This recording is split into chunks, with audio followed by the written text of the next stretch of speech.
porch light flickers low, a cold hand on the door. Your name is in the walls, I've heard it there before. Paper signs in the yard, bent sideways in the rain. The mirror keeps my face, but not the same old name. Hear that step, it's near, right behind the veil. Hold your breath, stay close when the floorboards wear. Beyond the possible, come closer, come closer. Beyond the possible, the house knows your shadow. Beyond the possible, say it slow, beyond the possible, and follow where the dark goes.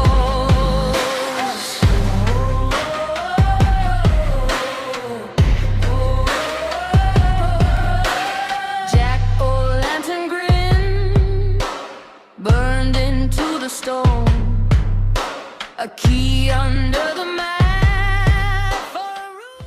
This country starts early. It works hard. It stays focused. It keeps moving. It stands ready. And it carries the weight. Strong coffee for a strong nation.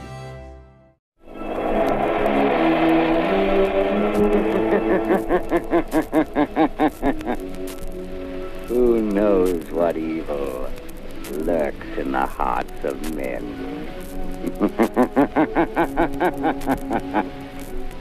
The shadow knows.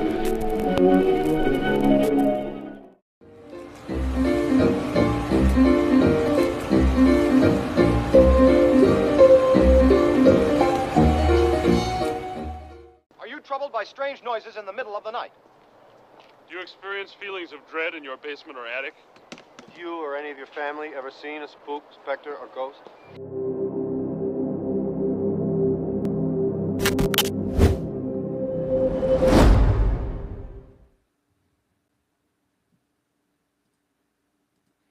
All right, welcome back, everybody, to another Beyond the Possible, number 35. We have James is back, of course, and we have Melissa here, the Outlaw Psychic, going to join us today.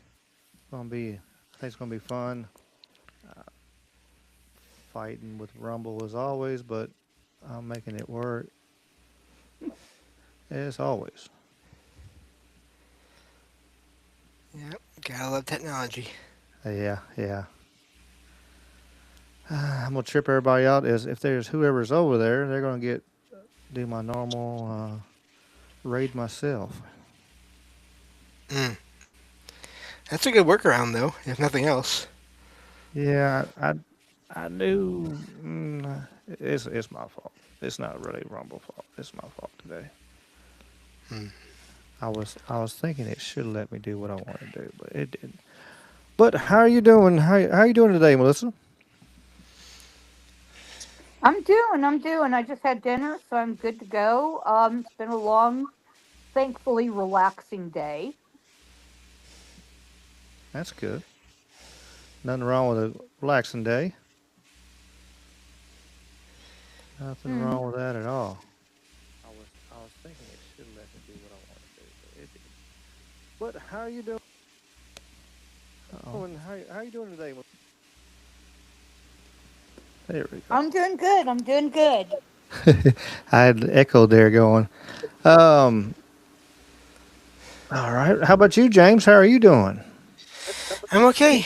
Yeah, just same kind of just relaxing here today and listening to things I actually listened to. Not Ghostbusters, but my favorite movie, Beetlejuice, the first one, a while ago today.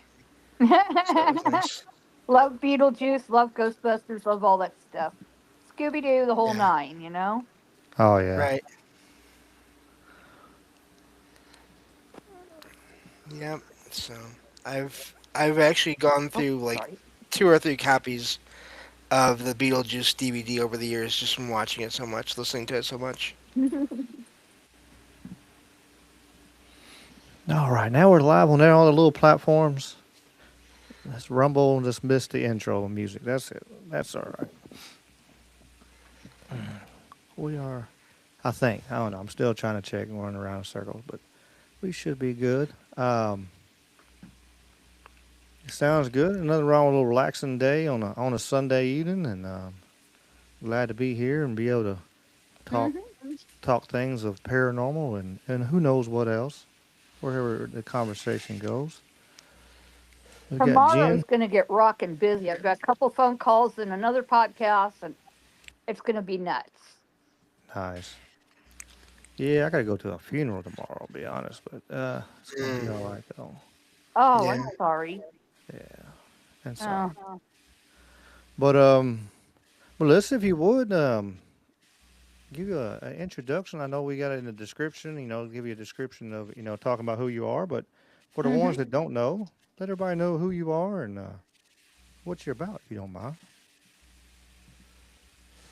Well, I am the Outlaw Psychic, and I am the owner, CEO, and COO of Outlaw Life Psychic Enterprises, LLC, and Golden West Paranormal. Nice. That's yeah, that's a lot to keep up with. That's So is that a paranormal investigation group that you have there?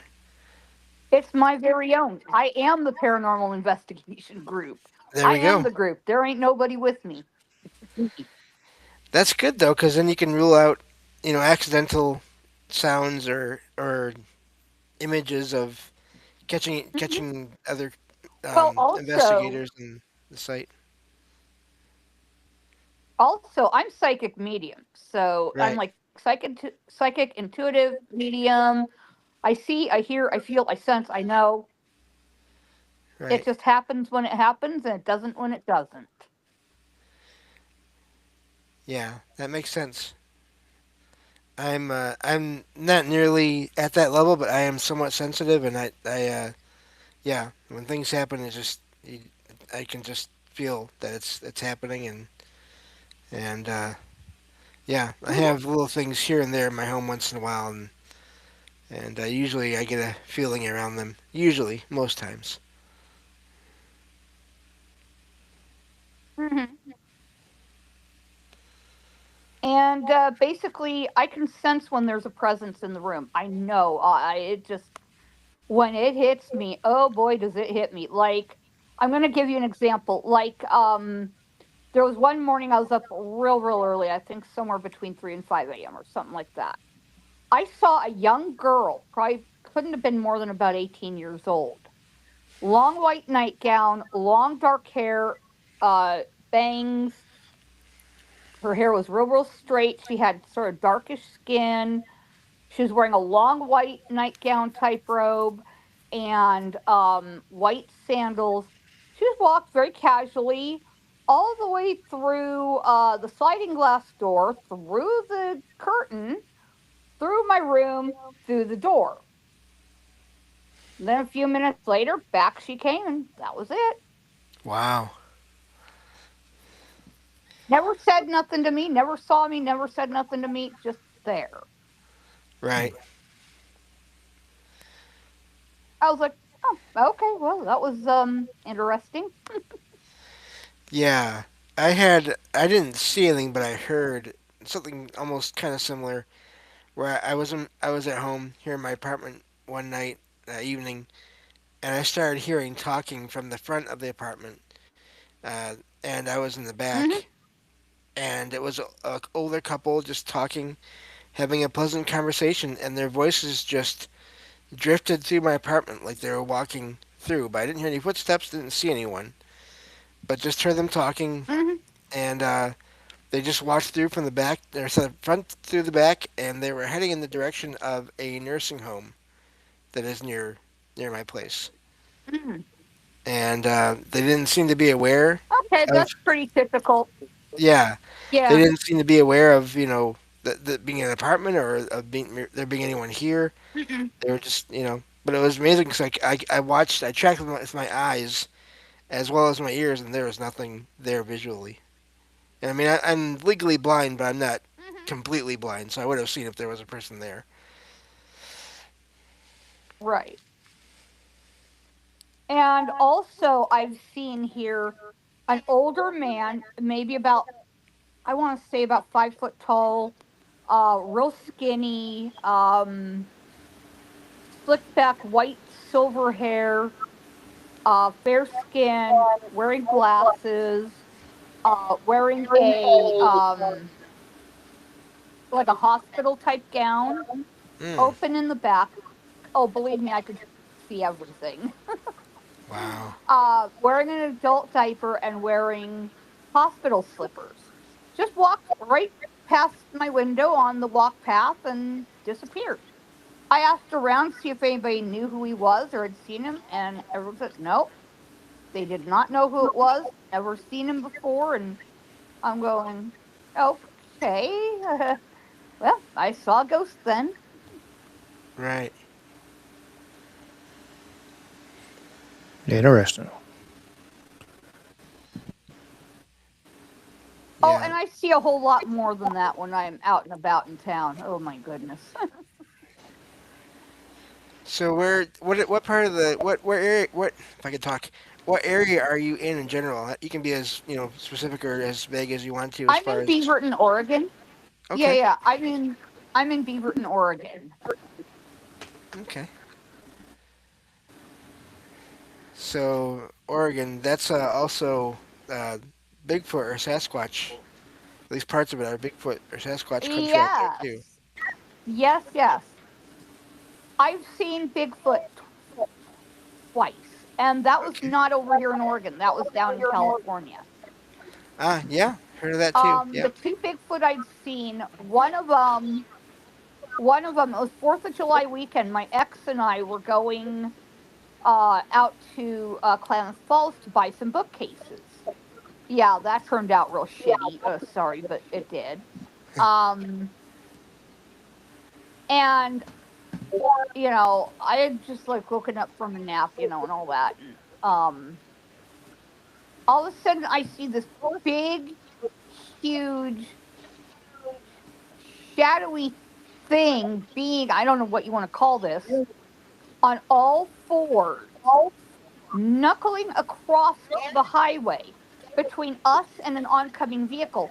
I yelped, I'm like, oh my God, because I didn't want us to hit this poor thing. Right. When it comes to animals, I'm mush. Forget it. Right. You get me around animals, I'm mush. Yeah. Ricky, you saw that with your kitty. Your kitty was giving me the kitty tail. Yeah, I know that feeling.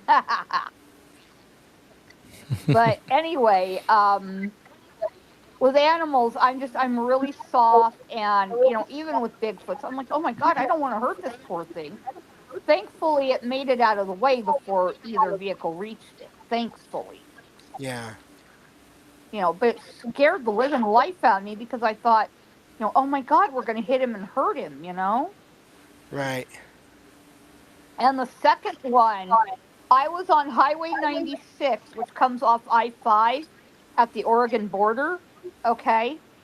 And anyway, we were between Fort Goff and Happy Camp, mile marker 183.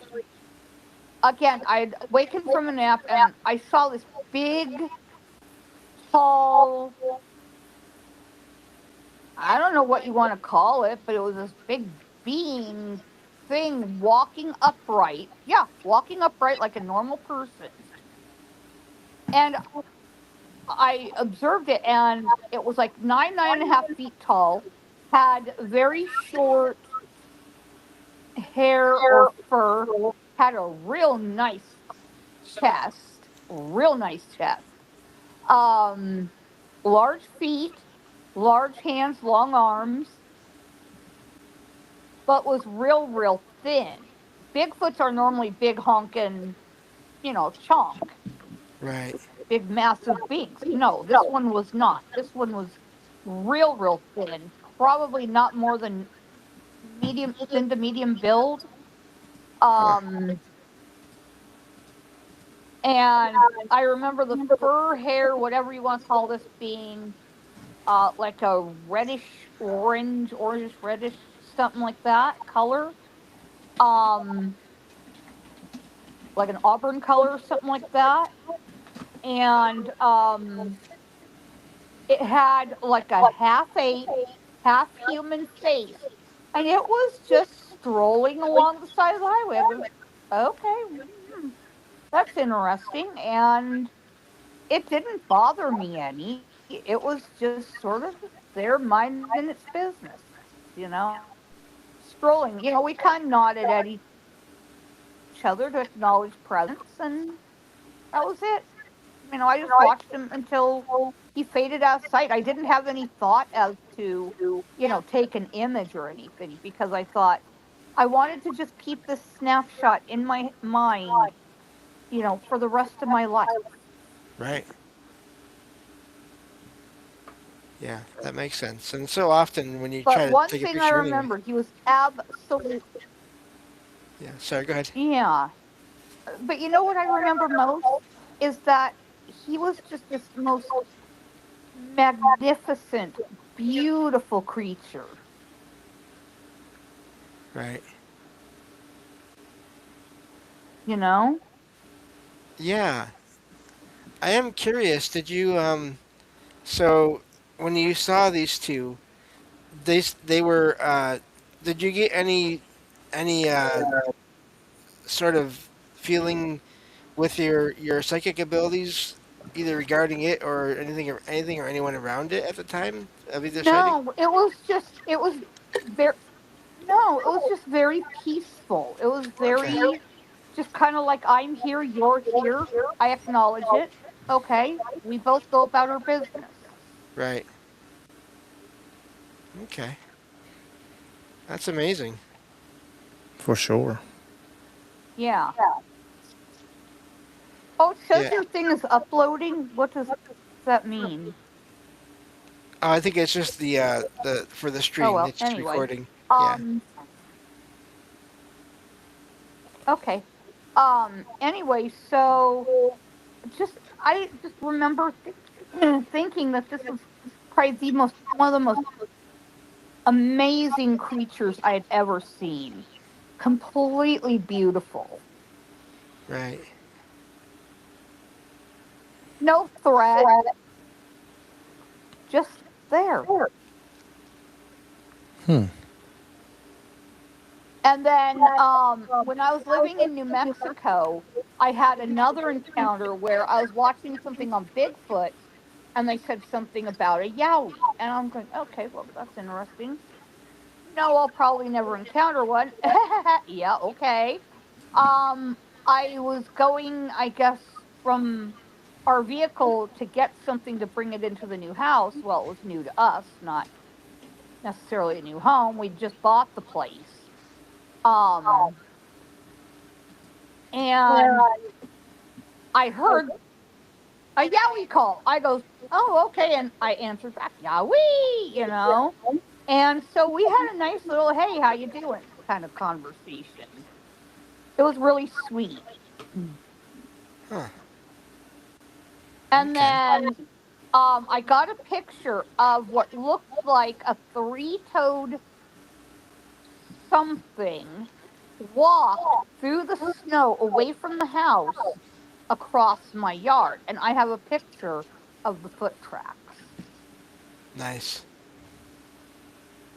Wow. I have pictures of foot tracks from my former home in in I have pictures of what we know to be the Bigfoot habitat down by the boat ramp. Um, Now I know someone said, "Oh, I passed around experts. They say you're full of yeah." I goes, "Okay, whatever they want to believe, because I know for a fact I know what I've seen." Right. And,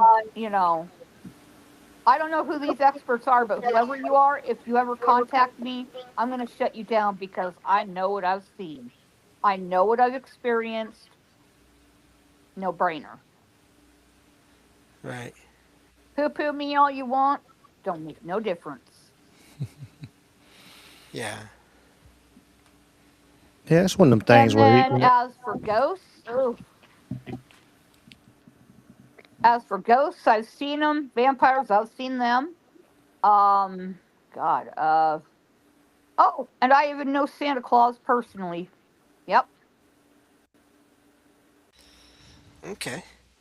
I've heard of reports of sightings of Santa by people when they were Hmm. kids in I've their actually met the homes or man. Yeah, okay. I've met the man face to face. Yeah, talk to him straight up. how did that go? Um, that was interesting. Um, from what I remember, it's that my ex and I went to the mall to see Santa Claus. That was our annual tradition. Did we expect anything to happen? No, absolutely not. We thought, okay, just another run of the mill, mall Santa. Okay. Um, nope. Let's just say he told us things about ourselves nobody, and I mean nobody, at that time knew about either of us. We just looked at each other like, what in the, you know? Right. And he gave me a number to call. Um, I said, hey, look, I'd love to get a hold of you, talk to you further. I'm just curious about some things. He gave me a number to call. I did after, business hours of what he was doing at the mall was over. Guess what? Nobody at that number. Right. Not by that name and not by that identity. Hmm. Yeah. Now that's not all. Oh no, no, no. Uh my ex and I went to this one, I guess you could call it a seminar, some group having to do with some financial something or another. Well, sure enough, Santa Claus shows up and says, "Don't do any business with them. They're going to rip you off." I goes, "Oh, okay." I looked at my ex-husband. I said, "Well, let's get out of here then. I guess if they're going to rip us off, we don't need this." Right. Well, Santa Claus saved our bacon, I'll tell you what, because we got home that evening, those people were arrested for fraud. Wow. Yeah. How could he have known? Yeah. Some kind of telepathy, psychic of his own abilities, I would Yeah. guess. Yeah. It I is mean, pretty wild. I'm psychic intuitive, and even I was kind of like, I was shocked because I thought, okay, let's give this thing a chance, because we were kind of heavy in debt and heavy in, whatever was going on in life at that point. And, we thought maybe it might be a chance for us to pull out of it, because everything sounded pretty good. And I thought, okay, well, let's give it a shot, see what happens. Yeah, well, Santa Claus saved our asses. And I've met the man, oh God, again and again and again and again. In fact, the first experience, we were living in Montague, California at the time. I was not yet married to my now ex husband. And we were talking in bed late at night, like most couples do. And um, we were from a really tiny, agricultural town.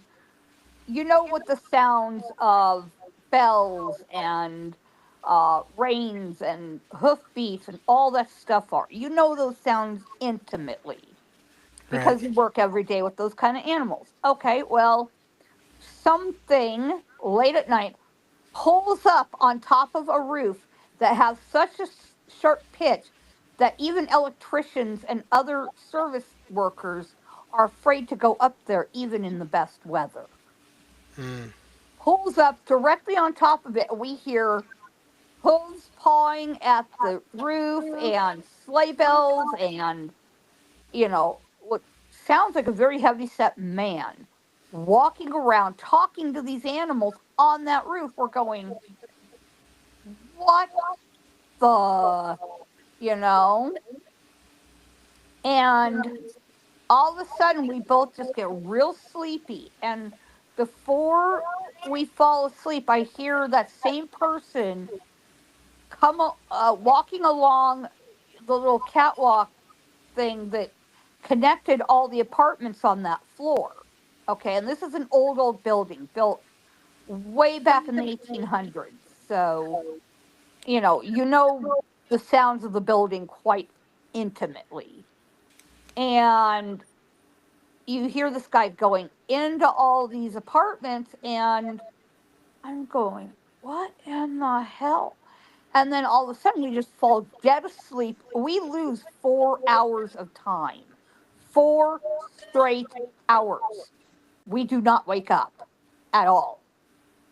When we get up the next morning, there were things under our tree, things in our stockings we did not buy. We did not put under that tree. Yeah, you tell me, we'll both know. Oh, and that ain't the best part. There were boot prints larger than either of our cowboy boots and a lot wider, a lot thicker, that go from the door to the tree and back again. Big, heavy, black, sooty boot prints. And I tried mercilessly to clean these off. I tried shampooing the carpet. I tried vacuuming. I tried cleansers. I tried everything. I even tried to get the stuff up off the linoleum. It came back bigger, blacker, thicker.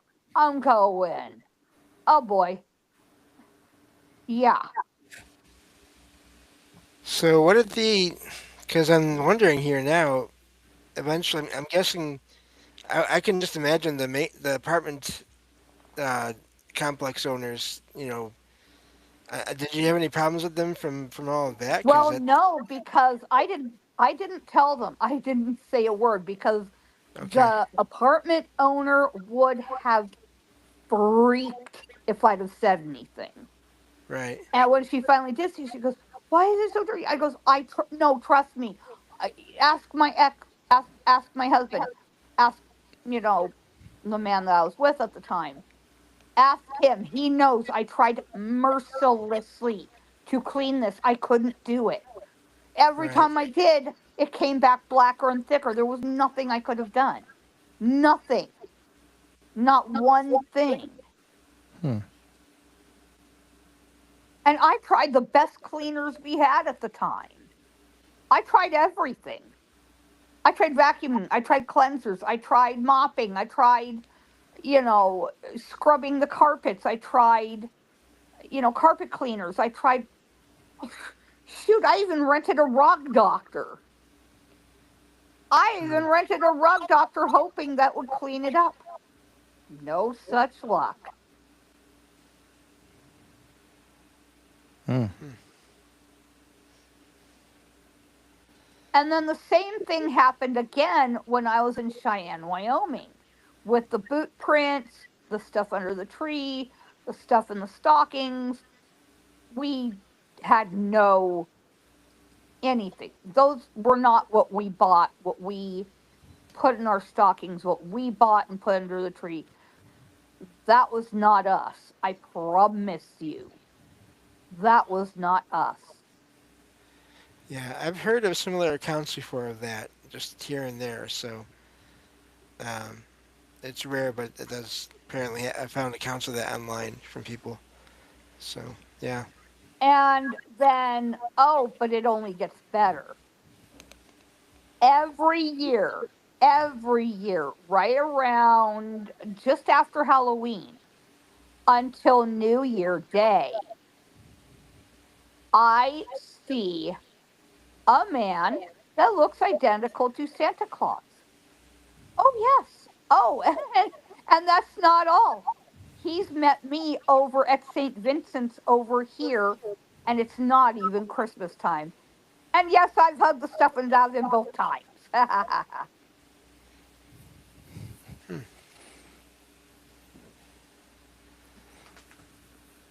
Okay. I saw him and Mrs. Claus once. I saw him with another gentleman another time. And I've seen him literally.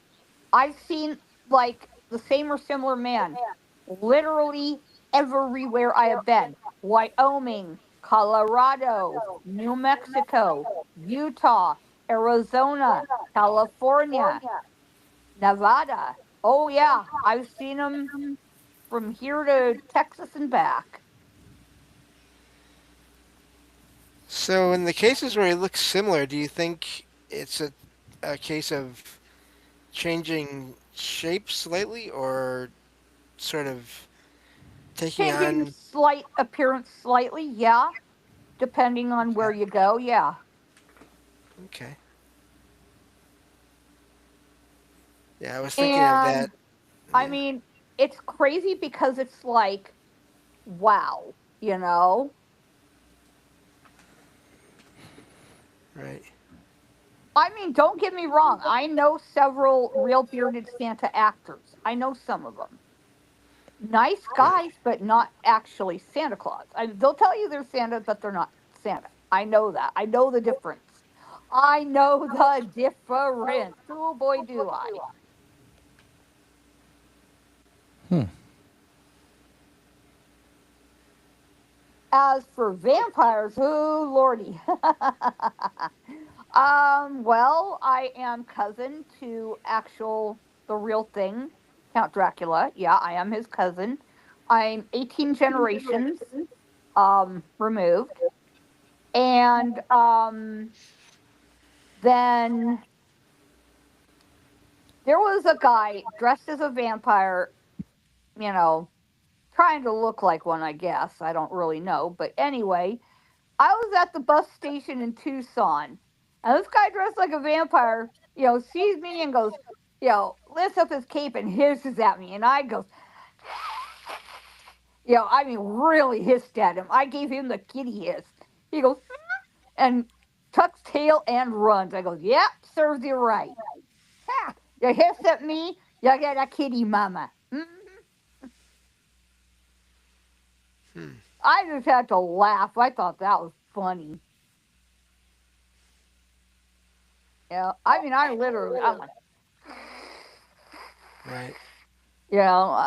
I really, really, really hissed at him.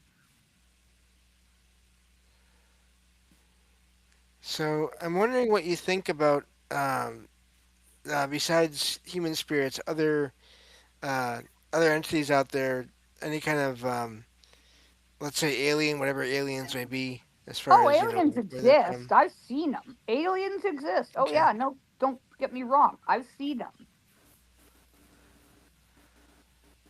Okay. Yeah, I've had a couple of uh, possible abduction experiences myself, so. Well, I haven't had any abduction experiences, but I have seen what looks like aliens. I guess you Okay. could say. I've seen alien crafts. Oh, I got some stories about that. I was living in New Mexico in the same house where, we had paranormal, just about everything happened. There was one night, there was something going on in the field about a mile down the road from us. There was this big, huge circular craft with lights around the edges and a big, like, spotlight type thing. And there were men in white trucks with like those, I don't know what you want to call them, like emergency lights or whatever, you know, on top. And there were human men meeting with these, I don't know what you want to call them, beings, energies, I don't know, but I saw them. I know what I saw, and I cannot mistake it. I've seen the like cigar shaped ones. I've seen those. I've seen round circular crafts. I saw one that's like bell shaped with a triangular bottom, and it had three like lights on the bottom of that. And then there were other lights around the sides and like a little blinking one on top. And then I've also seen um oh, let's see, what else have I also seen? Oh yeah, I saw like little circular crafts going back and forth over the top of that house I lived in New Mexico. And there were our military jets literally chasing them, but you couldn't hear anything. It was totally silent. But you could see them. I mean, they were back and forth chasing each other across the sky. I'm going, wow, okay, well, that's interesting. See what else have I seen? Oh gosh. There's been so many things I've seen. So many. Yeah, uh, the jets and all that chasing or trailing or going behind or even in front of other craft is pretty common too. It's always fascinating to hear about that.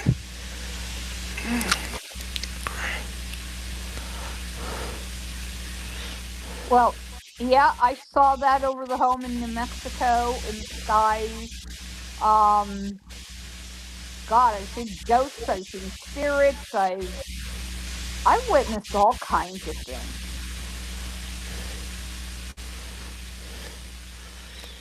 Yeah, the only thing I haven't really seen or had experience with is so far it would be any kind of Bigfoot or Sasquatch or creatures in general. I've had other experiences, but not with that as of yet, anyway. Hmm. Ghosts and spirits are pretty commonplace. I mean, they're Right, not that hard to, figure out. But to right. me, ghosts and spirits look like us, Okay. only they're more ethereal. Oh, and that's not all I've seen. I've also seen black eyed adults, and they're scarier than the kids. Hmm. Yeah. I was in a parade once back in, I think it was '09, and um, there were some people that were after me at the time. That's not anymore, but at the time there were, and this guy, kind of real skinny, um, maybe about my height, maybe about 5'1", something like that. Maybe a little bit taller, maybe about 5'4", and he was just ugly, ugly, ugly, ugly, ugly. Ugh. He had a really, really long telephoto lens camera in his hand. To me, anyway, it looked like it was some sort of a long rifle. I thought, oh God, I'm going to die. I'm going to die. I kept my cool, but scared the hell out of me because he got right up in my face. And when he took his glasses off, his eyes were nothing but black. Blacker than night. And he was wearing all black. His hair was black. His clothes were all black from head to toe. And, when my ex saw, who was driving the truck, saw him and tried to, get out of the truck to face him, the guy, jumped out and ran off. And I mean, it scared me so badly, I never did a parade again, ever. In fact, I'm still very, very nervous about doing parades. Hmm. Yeah. I am curious when you see spirits or ghosts, because so often you hear reports about some people see them and they look like they're living, like a physical being. And Hmm. other times people see them Hmm. as transparent or made of light. Um, do you see all those things, or just certain ways, or how No, does I that work see with you? them like I see a regular person. Okay. Like I'm looking at you, Ricky. That's how I see them. Wow. My mind, I guess, in a way, my mind does not know how to differentiate between spirit and mortal because my Okay. mind, spirit is still one of us. So in my Right. mind, it's like I see them as solid. Yeah, that's fascinating because, like I said, there's so many reports of all different kinds or different ways Right, that they right. appear. So, um, yeah, because I've I've seen. had I've had spirits physically accost me. I've Mm, been slapped. I've had my hair pulled. I've been run straight through. I've been screamed at, yelled at, told to get out. I've been touched on my shoulders. I even had the ghosts of James W. Bell, Bob Ollinger, and Pat Garrett, eyes glowing red, point their pistols right at me. I'm going, uh-oh. And I bugged. I said, no, I'm not dealing with this, you know?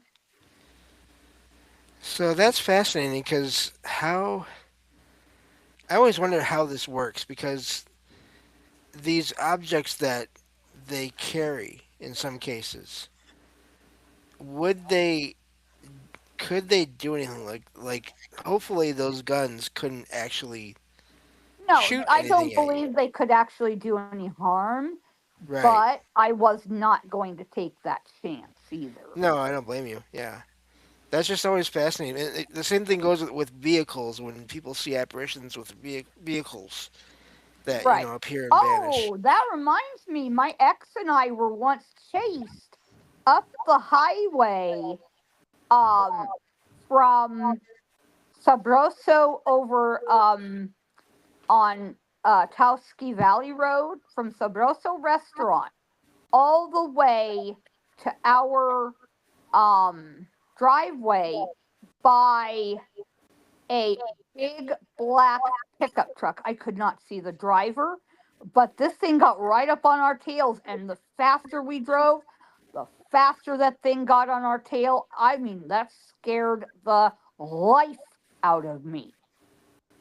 It was big, it was black. And when we got to our driveway and looked back, this thing was gone. And I mean, gone, Right. like never was there. Mm. Yeah, I bet it And was. as I remember, we were coming home from Christmas shopping. So, Mm, or like from some sort of shopping or something. And oh, did that scare the life out of us. right. But then our property was prone to haunting anyway, because the property that we resided at one point, it was a rental house with four different little casitas, and ours sat right in front of where it was said that the town cemetery used to sit. And Okay. it was rumored that some of the bodies never got moved. Right. Yeah, you hear that a lot in places. So, we had everything. We had footsteps, cold spots, hot spots, voices, apparitions, portals. I remember seeing the end of a long lace skirt at times. I seen faces, little spirit faces. I've seen shadows there. I've been touched. I've had my name called. And there was one room that of that house that just turned my ex into an absolute monster. And, Mm, you know, turned him into something I knew he wasn't, you know? right. Maybe got possessed there, or just the It's energy. possible. It's possible that whatever was there was affecting him. Yeah. Mm. So, what do you think about shadow figures? As far as, do you think They're they're harmless. They're harmless. okay? They're just there. Yeah. They're just there. It's just like um what I consider residual, you know. They're Okay. either a watcher or residual or whatever, but they're harmless. They've never hurt me, so I'm not entirely worried about it. Okay.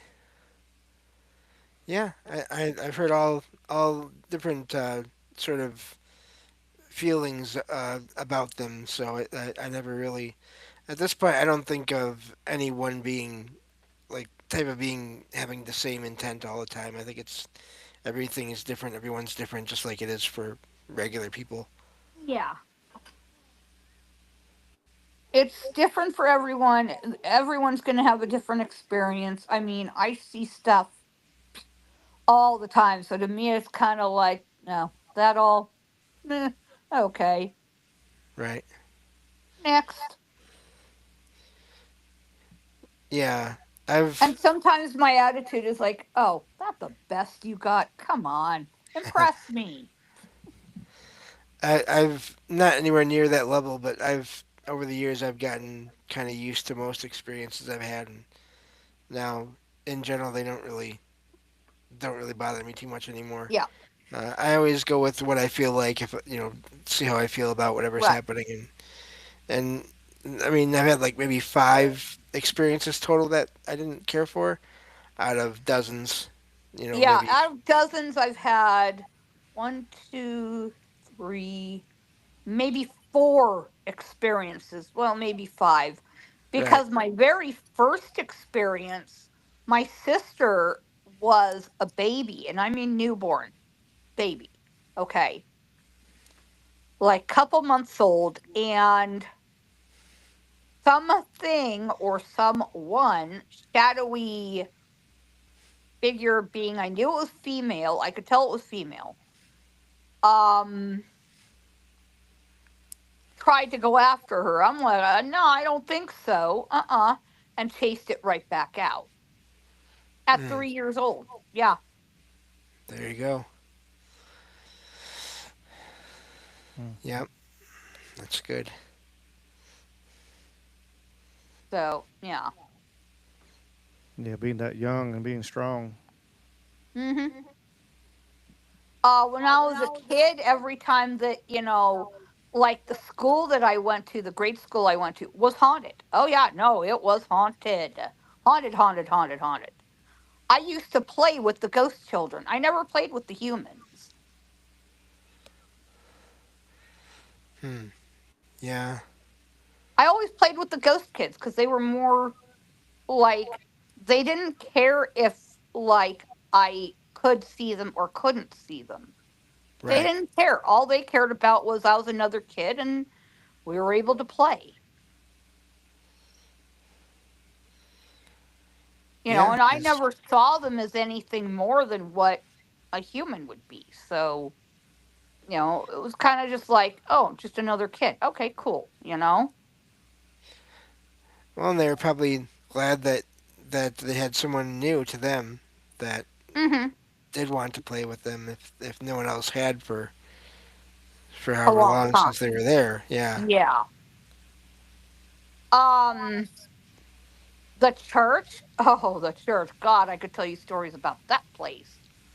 Um, Now, of course, being a Christian organization as they were and still are to this day, they didn't believe in any such things. But the lights would flicker on and off. The sanctuary of the church, where all the pews and stuff were, was filled with dead parishioners. Hmm. The tapestries would come alive. There were things in the rec room, rec event, whatever you want to call it, room, would fly around on their own. Yeah, and I saw things I cannot to this day explain.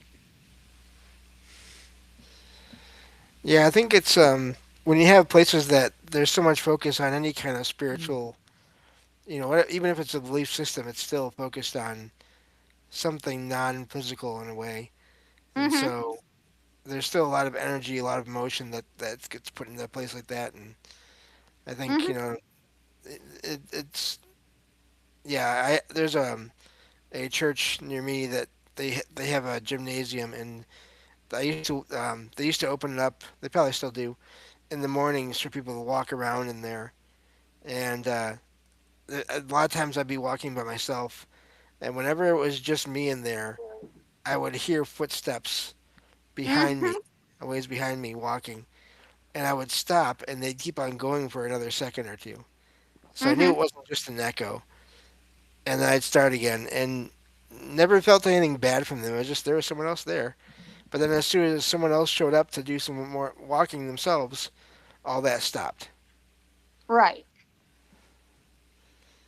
Oh my God, what else did I see there? We would like go on field trips to different places. And oh yes, I did see things, I did hear things, I did feel things, and I did know things. Did I ever tell anyone? Hell no. Right, Nobody would have believed me. They'd have locked me in a nut house. And then age 21 hits. Oh boy, yeah, no. Things are going crazy, getting hot, hot, hot, hot in the spirit world, if you know what I mean. And yeah, I'm seeing full body apparitions, I'm hearing full blown voices, I'm seeing stuff moving, I'm, you know, feeling stuff with my hands. I'm going, oh boy, yeah, no, here we go. Because I didn't really believe in spirit at all, even when I saw stuff, I'm like, nah, that can't be real. right. And because I come from a family that just does not believe in anything, period. Okay, yeah, you know I mean, nothing, not spirit, not nothing. I mean, you couldn't knock it into him with a sledgehammer. And you know so my ancestors sit me down, of course, from spirit, and say, you're gonna be a shaman. mm, uh what? Come again? right. That scared me, because I thought, no way, no, no, no, they're gonna lock me up. No way, no way, no way, no way. So they sat me down, explained it all to me. I thought, okay, well, maybe it's not gonna be so bad. And you know I just kind of like, I thought, okay, well, I guess I'm gonna have to kind of accept it for what it is. And well, I've come to accept it, so here we are. Yeah, that makes sense. I mean, after I had so many experiences over the years, I mean, they never happened because I tried to have them happen. They just happened, so Yeah. just had to just I go with it. mean, yeah. I've even had NDEs, I've had OBEs, I've had, or like, OBEs, I've had, oh gosh. I've been through so much. Right. So, I'm curious, what are some of your favorite investigations that you've done? Oh my gosh. Well, I did one on my own recently and kind of just opened myself up to whatever came, and nothing did. And all I felt around me were ancestors that were actually happy to see me. And I felt arms around me just embracing me. And I goes, oh, how sweet. Oh, I love you guys too. Okay, yeah, that's amazing. I had I had a, it was it wasn't really a regular dream, but I fell asleep once and thought I had a dream, but it's more than that. Where I was out in the middle of nowhere, out in the country somewhere, and Right, I was with family, and there were people that looked related that I didn't recognize or didn't know, right. along with us, and I'm pretty sure now that was some kind of ancestral gathering Oh, somewhere. I I'm didn't sure. recognize the place at all. It didn't look familiar. Right. Uh, and there were people there that I mean I'm pretty sure that I recognized them as being people that are alive here. So who knows, what was going on there? But there were Right. others that it felt like they were ancestors, and it could have been the ones that were alive. You know, they could have just been the images of them just to make me feel okay being there. Or I don't know. Right. But yeah, it was really wild because it was just I don't remember a ton of it now. I just remember some faces here and there, and then just being out in the middle of like just really tall grass, and all the buildings were Mhm. wood and everything, and yeah, it was really weird. Wow, wild. I went out to one time. I went literally out to the wagon ruts, because I was kind of tracking down some family history stuff. I went to the wagon ruts where my Mormon ancestors went through, and I swear to you, I saw a cloud that looked like an arrow pointing up to the sky, and then an apparition of none other than the Big J, if you know who I mean. Hmm. And I thought, oh, whoa, this is wild. And I've met my cousins, Wyatt, Morgan, Virgil, and Doc, over in Tombstone. Yeah, the Earps and Doc Holiday, those are my cousins as well. I've met them down in Tombstone. I've met my cousin Billy the Kid over in Santa Fe. I've seen his ghost just about everywhere. His energy is real, real concentrated in New Mex. Was Hmm. Billy the Kid? Was Scruffy Bill Billy the Kid? As in Billy the Kid, not Brushy. No, no, no. Brushy's his half cousin. And I Oh, know okay. that because I have the documents. I know he was trying to put off that he was the kid. No, he was not. No, I'm sorry. Half cousin, yes. But him, no. That's always fascinating when you have people that sort of there's all this family history or theorizing of what's what, and but then the spirits basically they know what's going on, they know what's what, Hmm. and it's probably I can't imagine how annoying that must be at times in certain situations. Hmm. Oh, definitely. I mean, like Billy, he's getting really annoyed with all this Brushy stuff. He goes, "That's my cousin, damn it," you know.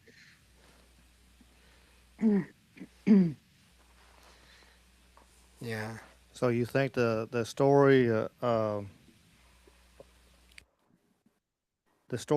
story was that's what actually truly happened? No, in fact, I know it wasn't. Documents tell me it was not. Okay. I've studied every book on the subject. I think there's only like 14 books I have not read yet. 14, maybe 15. And most of the books are nothing but recycled garbage. It's the same story over and over and over and over and over and over, just recycled in different methods. Hmm. There's no new information whatsoever until now. Why? I followed the Garcia family story all the way to the end.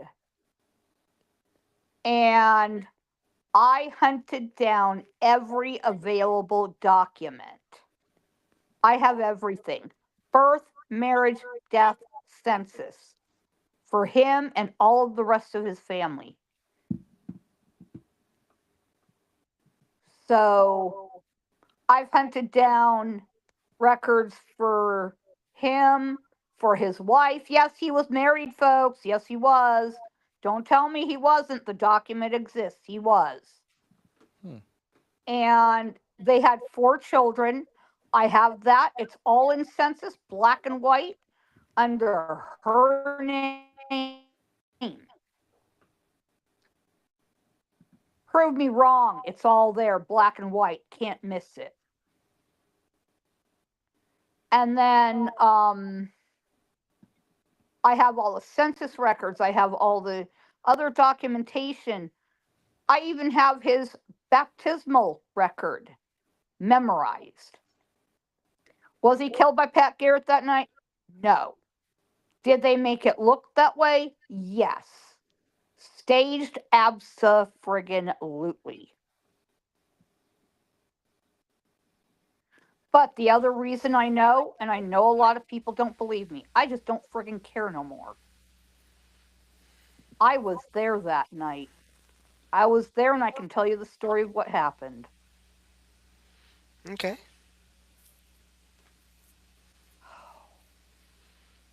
I hate having to talk about this because it's really, really hard for me to get Oh, that's through. okay. It's If you don't, very you know, emotional. right. Um, Yeah, you don't have to if you don't feel, if you don't feel like you have to, yeah, that's fine. it's kind of But like, okay, he and I had been working super hard that day because I worked for the Maxwells. He was a cowboy for them. We were in the same subsect of, the lowest class people in that era. Okay. And so anyone who says, oh, he was with Paulita, no, don't believe it. Why? One, she was too old for him. Two, she was too high class for him. There was no way her family would have let him be with her, regardless of what she felt or wanted. Okay. And back then, the classes of people did not mix, period. It was not done. Okay. That was so.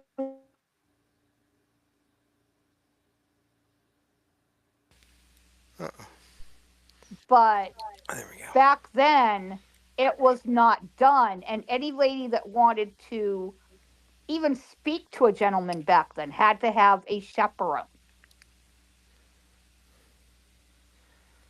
Okay. This is the way it was back then. I'm telling you straight up. Mhm. Right. Yeah, I've heard stories like that. And then um lower classes mixed with lower classes.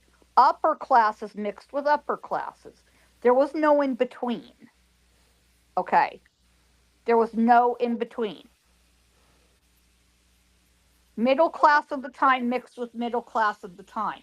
Upper crust mixed with upper crust. Lower class mixed with lower class. That's the way it was.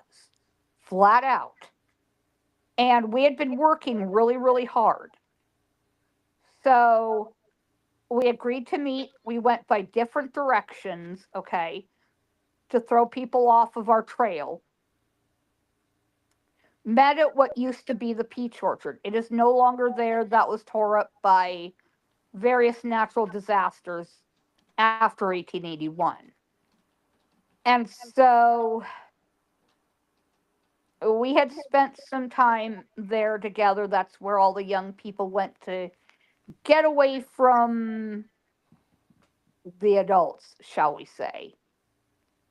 And so when we were done, we literally took different paths back to the house.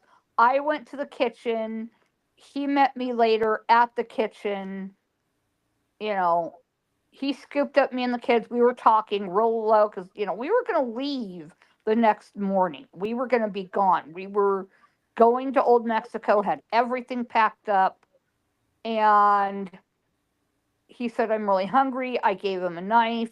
Everyone says it was Celsa gave him the knife. No, it was not. No, I'm sorry, that was me. Um, so he went to go cut the meat. Apparently, he heard screams. He thought it was Pat Garrett's goons going after me and the kids again. So he went to go investigate. I heard the shots, two shots specifically. I thought it was rowdies over at Beaver Smith's saloon, which was pretty normal, typical for the day. That was nothing exciting. It was just typical everyday stuff back then. And a young man come running up to me out of breath at the kitchen saying, Sonora Brana, Billy's dead. He's been killed. And so I stormed out. I was fuming because I thought, no, this is another of his pranks. This is not funny. Now he's really gone done it. I was going to put him in the doghouse. He was dead meat as far as I was concerned. And, I was mad. I was just like, oh, you son of a, you know? And when he wasn't outside laughing his butt off, I thought, oh, something is wrong. And there were people standing around our room crying and, talking real low and all that. They tried to hold me back, saying, Senora Brana, you don't want to go in there.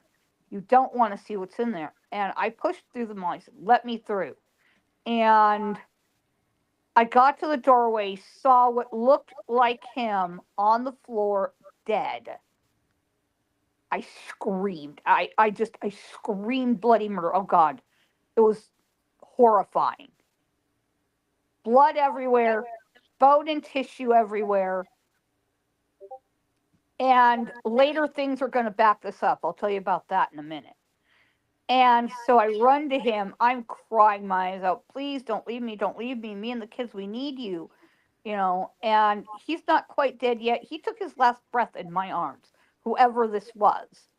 And I was just begging, Billy, please don't leave me. Don't leave me. And, he reaches up, wipes the tear from my eyes, says, it's okay. It doesn't hurt, and went. And so, I was absolutely distraught. They, of course, brought him to the blacksmith shop, put him on whatever that board they claimed they put him on was. By this time, he had bled out. So if there's any blood on that board, it's very, very circumstantial. Okay. And then next morning, not only was there the funeral and the wake and everything else going on around me, I had to clean up all the blood, all the bone, all the tissue, all of everything. Guess what? It was not a pistol that killed him. No. This was an ambush. He was shot with a rifle. And I know exactly which one. It was the one we kept behind the door in our room, because Pete Maxwell was not feeling well that night, and I agreed to let him lay in our room while Billy went to go get our overnight bag, because I asked him to get that. Okay. And I thought he was going to go say goodbye to Pete, before coming back to get dinner and bring the meat as well. Well, it didn't turn out that way. And, pardon me, record shows that he went back to New York. He did not get killed. That was somebody else. And the reason why I say it was a rifle or shotgun is that there was a hole in the door. And that door has been saved, by the way. I've seen it online somewhere. And that did not look like a pistol shot. There is no way that could have been a pistol shot.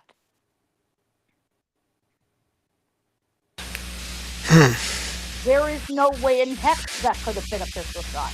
No way. The hole in the door was too big.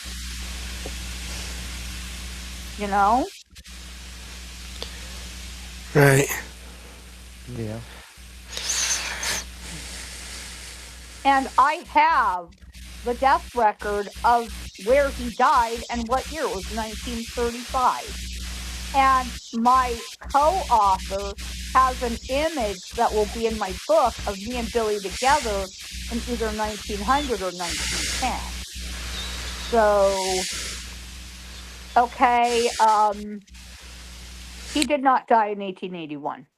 Never happened. So this is, and I kind of already have an idea, but this is, you have full memories of another lifetime, is what you're Yes. describing here. Okay. Yes. And I was at Blazer's Mill. I was at 5 Days Battle or Battle of Lincoln, and I was also the one that helped him escape the courthouse. Yeah, I was at Mesilla when they sentenced him. I remember that. Um, yeah. That's amazing, though, to have that many memories um, of a different lifetime. Is that the main one that you have memories of, or are there others Yeah, that are no, that's the okay? main one. The rest, I don't remember a whole lot of others because I guess it was too long ago, I guess. Right, I don't have the ability to really remember it. So, and maybe those were more sort of mundane lives too, where yeah, yeah. there might not have been as much to stick out quite as much Hmm. as because of all the history now and the Right. yeah, I can see that. How many do you think you had? Different. Well, according to one psychic I once spoke to, she said 697. Damn. Okay. And I have that in writing. It's somewhere in my notes over here. That is fascinating because you hear about people that have just one, they're aware of just one or maybe two, and you have people that talk about multiple, Hmm. and I've never had that kind of experience. Um, so I have had, and I don't know if you've ever had experience with this or what you think about this. Um, Basically, out of body experiences and dreams Hmm. where I feel like I visited alternate or parallel universes Hmm. and was with family that I recognized, but they were slightly different, and then family that I knew they were family, but they weren't people I knew. Hmm. Yeah, no, I've never really done that much. I mean, I've astral traveled, don't get me wrong. I Hmm. love astral travel, it's fun. Um, Mainly, I go to Hall of Records where all the life charts and all the, paperwork and everything else is. And um, my spirit guide is David, and he is the head librarian at Hall of Records. Hmm. Okay. So I'm able to just go in there whenever I want and just peruse. I grab a stack of books, sit there in a corner, nose in a book the whole time. Don't bother nobody. I just sit there and read. So is this David? He's another. He's a human. Is he a human? Was human. One is human. Long Okay. time ago. Hmm. Yeah, that's fascinating. I don't know what they are if they were just dreams or not, but I've had a couple of dreams over the years of being in libraries I didn't recognize and wondered about that. Like, was I in you know some version of that library and I just didn't realize it? Yeah, I think it was. Okay, huh.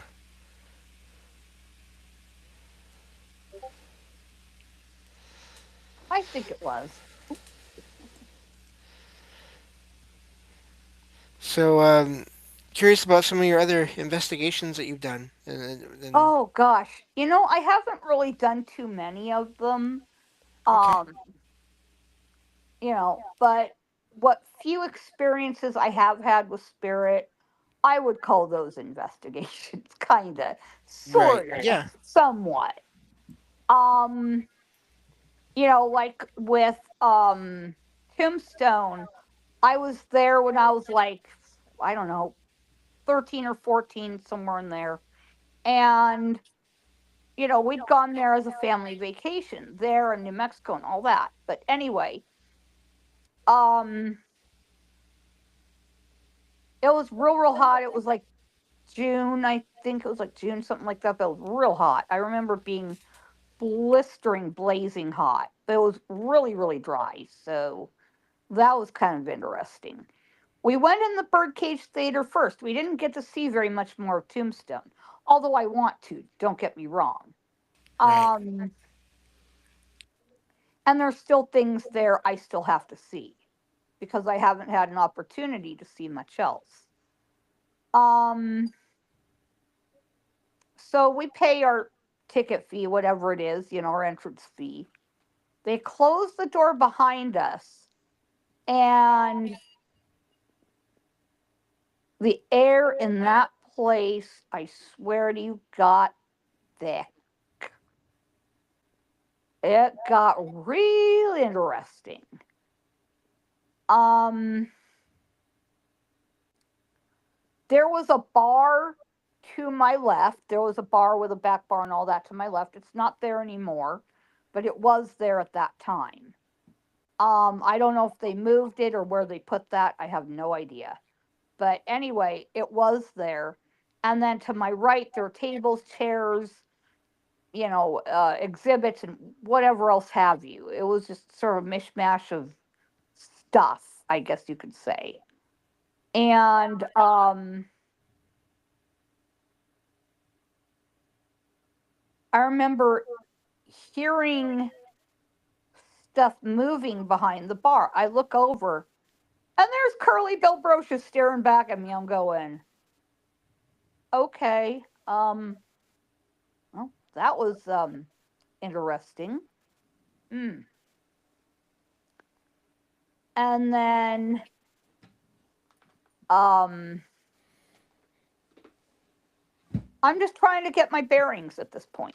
I'm just trying to get my bearings. I'm trying to figure out what I'm looking at specifically. Okay. Right. And I hear a man in cowboy boots with spurs and jangle bobs and all that come up behind me. And this nasally, high pitched voice, ma'am, can I show you a good time? I goes, I knew instantly that was like Clem. I knew. I goes, no, like, I got it. Thank you. I appreciate the hospitality. I'll let you know if I need your help. I'm here with my family. I got this. So, he backs off for just a little bit, and then he starts kind of hassling me a little. I hear this other group of men, probably about 100 feet to my right, come up to me. Ma'am, is that bothering you? You know that grumbly, Papa Bear, down deep in his diaphragm voice. That's Wyatt Earp all the way through. I knew that voice instinctively. I goes, no, Wyatt, I got it. Thank you. I'll let you know if I need your help. So they go back to doing whatever they're doing. All of a sudden, I feel a hand around my waist with a fist in my middle, and I hear click, and it's a very, very cold steel right to my temple. I start praying. I go, please, please, let me out of this. Whatever happens, okay, I'll change my ways. I'll be good. I don't know. I'm praying. At this point, I'm praying. Nothing's working. And I hear Wyatt and his men come up to me again. Goes, I drop the gun. And he whines away. Wyatt, I was just trying to show the lady a good time. And he goes, Wow. Ike, drop the damn gun. And at this point, he drops me, he drops the gun. I run. I mean, I run, yeah, for my very, very, very life. I get to the stage where my dad is at. I'm out of breath, freaked out, like, what the hell just happened? All I hear behind me is gunfire. Blam, blam, blam, blam, blam, blam, blam, blam. I go, uh-oh. And at that point, I'm running full steam. I'm just going, you know. And he goes, what's wrong? What's wrong? I point down to where I had my experience. I go, down there. He goes, what's down there? I go, ghosts. And he goes, what ghost? Look. He goes, I don't see anything. I said, no, you wouldn't see anything, would you? Yeah. And so I finally catch my breath, calm down enough to figure out what the hell, you know, just happened. And so I go back to the very same place, and I could smell the gun smoke in there. Gun smoke, Sorry, folks. I hate to tell you this, but gun smoke is one of my very, very, very favorite scents, aside from campfire smoke. I love those two scents, gunpowder and gun smoke, gunpowder, and campfire scent can't go wrong. And two of my very, very, very favorite scents. And so Wyatt comes back up to me, this time to my left, and says, "Ma'am, can my men and I escort you through town? We'll protect you from Mike and his goons." I goes, "Yeah, yeah, yes. I don't mind. Thank you. Yes." When you get an offer like that, you don't turn it down, period. And so they've been my protectors there ever since.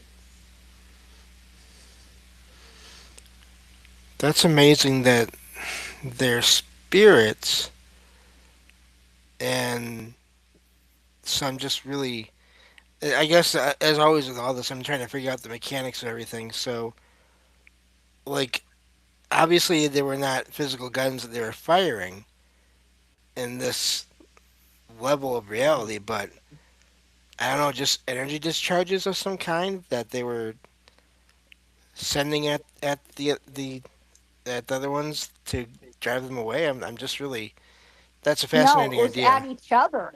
It was Ike and Wyatt and his men firing on Right. each other.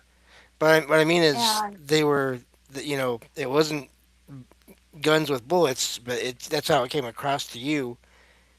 Um, yes, because but it I was could hear the reports, I could smell the gun right, smoke, you know. Hmm. I right, mean, and that place is known anyway as the paranormal hub of of Arizona, of Tombstone. So, right. yeah. Yeah, especially that bar right there. There's so much energy in that bar and activity. It's you know pretty amazing. All the things Yeah. people have seen in there. And then, I mean, and then later on in the years to come, I find out that Wyatt and his men and Doc Holliday are actually my cousins. So I thought that was really cool. So it's like, I have family and protectors. Very cool, you know? Hmm. And one of the other times I went to Tombstone, um, I was standing at the corner of Fifth and Allen, which is a very prominent location in that town. And Wyatt and his men come out of the what used to be Crystal Palace, which is catty corner across the street. Okay. And so they goes, "You ready to go?" I goes, "Ready as ever." And we clear them boardwalks. I will tell you, we cleared them boardwalks. Ooh, that was fun.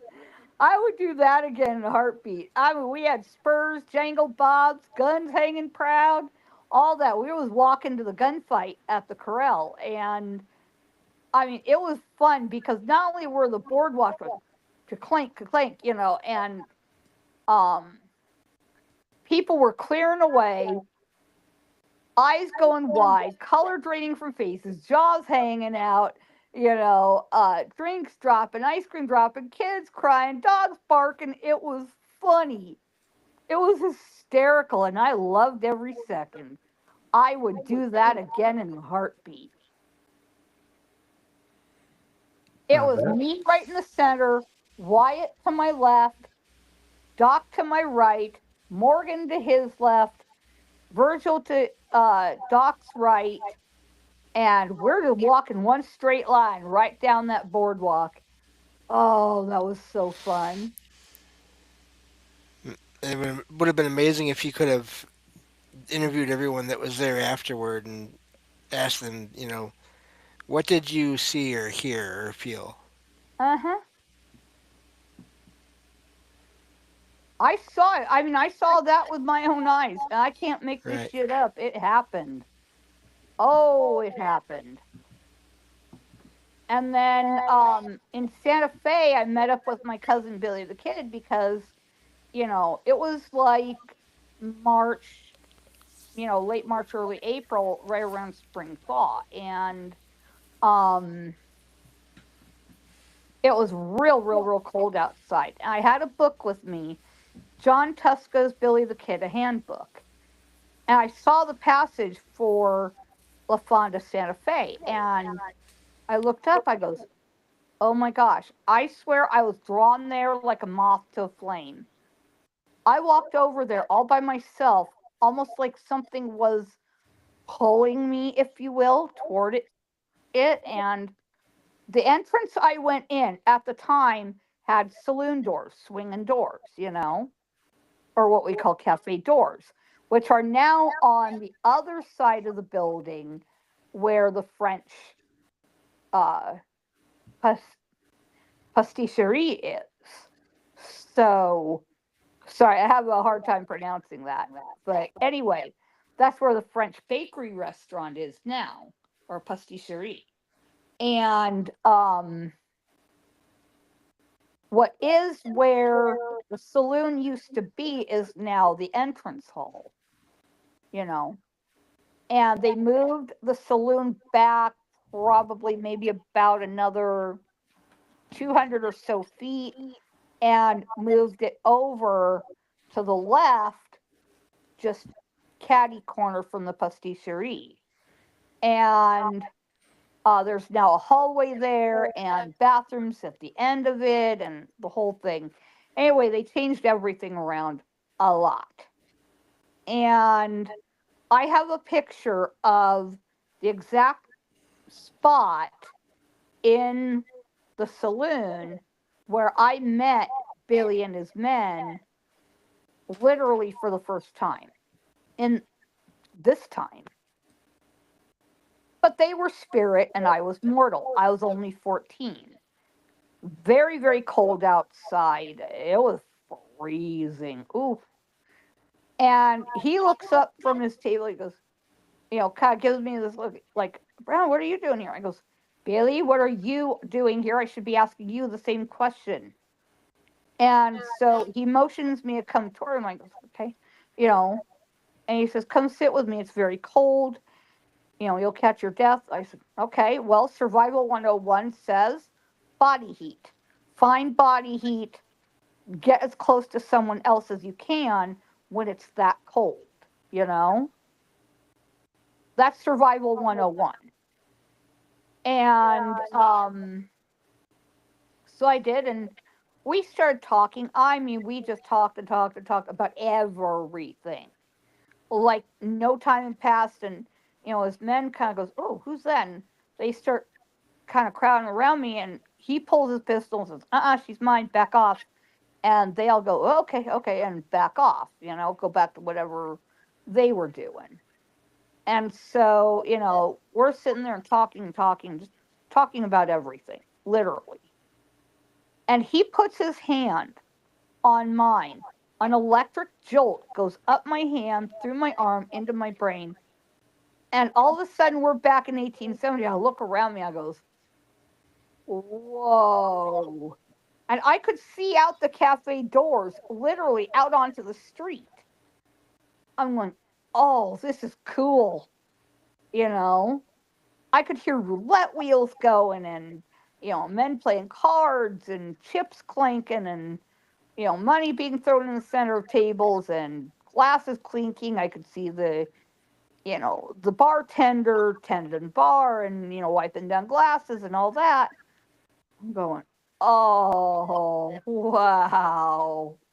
There were even people going by on the street with wagons and horses. I thought that was the coolest thing in the world. And all of a sudden, we're back in my time. I'm like, oh, man, come on again. That was fun.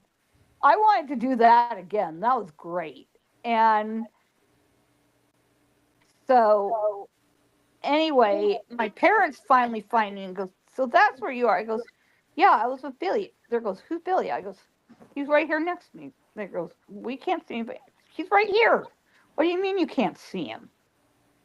I had to realize I was the only one could see him or hear him. So he stayed around at lunch with me and my family. I got a plate of nachos. We shared them, of course, obviously. And by the way, everyone, the cantina at La Fonda Hotel Santa Fe, Blue corn nachos, grab them. They rock. Hmm. And I don't know if they have them anymore, but they did then. And so after lunch, I said, I have to go. I'm sorry. She goes, but don't leave me. I just found you again. I said, stay here. Wait for me. I'll be back. I promise. And well, apparently he decided, no, I better follow along. So he tagged along, and well, he's been with me ever since. Hmm. That's fascinating. So, does he and do other spirits, do they know, like, how does time work for them? Time for them is really just the blink of an eye to us. Okay. Hmm. For them, it's like we blink our eyes, and that's what time is for them. Okay. Yeah, I've heard that it's different, or sometimes they don't know. In some cases, they don't know what the year is and all that, and others they do, and it just seems to be different for each one. Uh huh.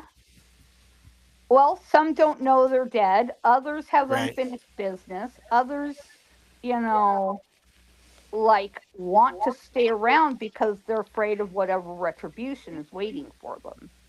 Hmm. Do you think that there are also some that stay because they like a place and that's their idea of sort of a positive or pleasant or good afterlife? Yes, If they're absolutely. okay, yeah, I've always wondered about that too. Yeah, some spirits, it's like I found my happy place. This is my happy place. This is where Right. I'm staying. Okay, we can't make them leave. Right. Yeah, I've heard that talked about where it's not always our place to decide if they should go or stay, or Uh it huh. has to be up to them. I kind of Mm I feel that way overall, just personal opinion. hmm. Mm hmm. I have literally crossed spirits over or helped them to cross. And Hmm. they literally, before going, they turn to me and they mouth thank you. And they've got tears running down their faces Right. from joy. And I said, it's okay. Go ahead. We'll be fine. You're not going to be forgotten. Your story will be told. Right.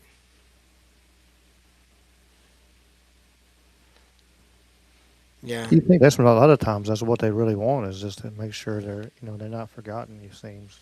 Uh huh. I've helped many, many spirits like that.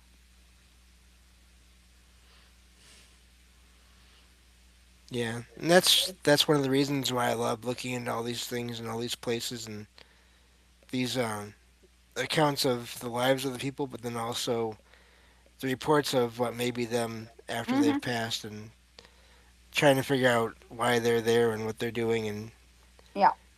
and all that. Oh, I mean, also, it's like there's been times I've seen videos of certain things pertaining to the experiences I've had.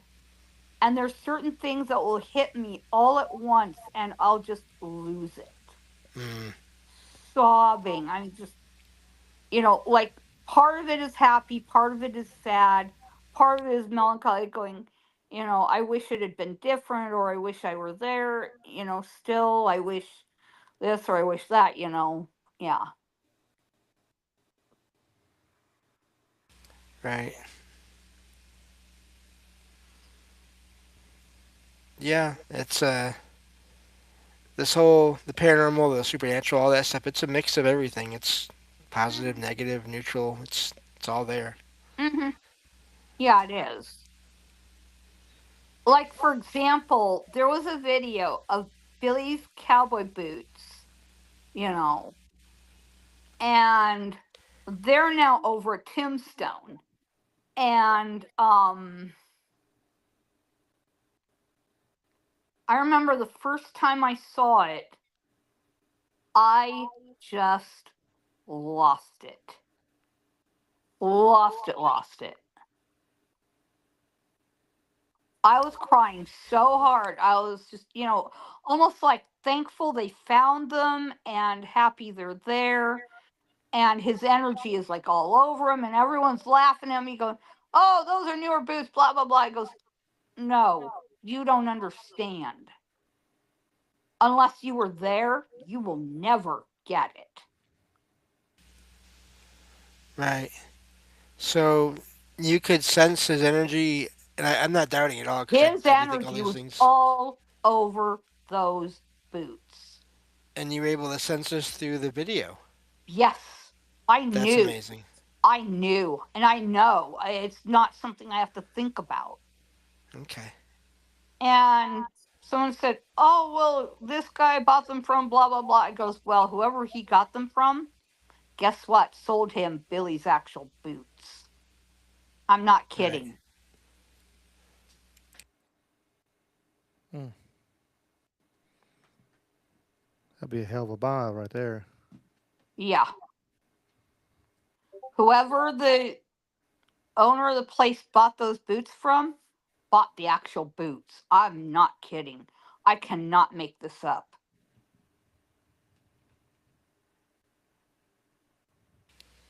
I wish I Yeah. could make it up, but Yeah, I just can't. I understand.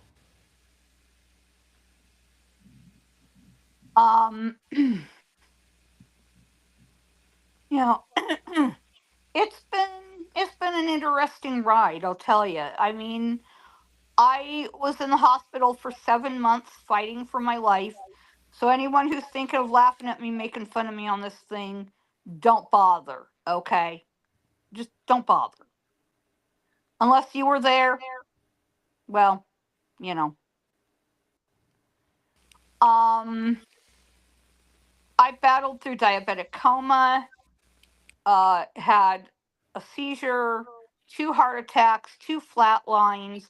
By the way, I was not here, but I was not other side either. I was in this dark, blank space that just felt like I was sleeping. It wasn't anything, you know, like anything other than like, a really, really, really deep, deep, deep sleep. Okay. Wow. And I also battled through kidney disease, hep C. Um, Here they want to put me through dialysis.